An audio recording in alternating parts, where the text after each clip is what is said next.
আদা রসুন পেঁয়াজ দিয়ে অনেকেই সরিষা ইলিশের অথেন্টিক টেস্টটা নষ্ট করে ফেলে।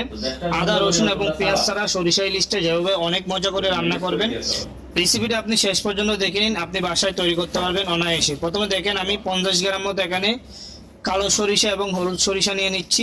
তার মধ্যে দিয়ে দিচ্ছি আমি এখানে কয়টা কাঁচা মরিচ, এগুলি অল্প একটু পানি দিয়ে সুন্দর করে ব্লেন্ড করে এটা চাটনির মধ্যে নিয়ে নিচ্ছি।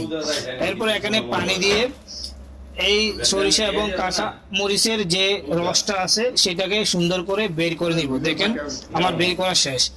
এখন একটা বাটির মধ্যে লবণ, মরিচের গুঁড়া, হলুদের গুঁড়া, অল্প একটু ধনিয়ার গুঁড়া এবং জিরার গুঁড়া, এটা অপশনাল, এটা আপনি চাইলে স্কিপও করতে পারেন। এরপর অল্প একটু পানি দিয়ে দিচ্ছি। পানি দিয়ে এটাকে সুন্দর করে গ্রেভি আকারে তৈরি করে নিব। এরপর এটাকে রেখে দিব। এখন একটা কড়াইয়ের মধ্যে সরিষার তেল নিয়ে নিচ্ছি। তেলটাকে একটু নেড়ে চেড়ে সুন্দর করে গরম করে নিব। এরপরে যে গ্রেভিটা তৈরি করছিলাম সেটা দিয়ে দিচ্ছি। এটা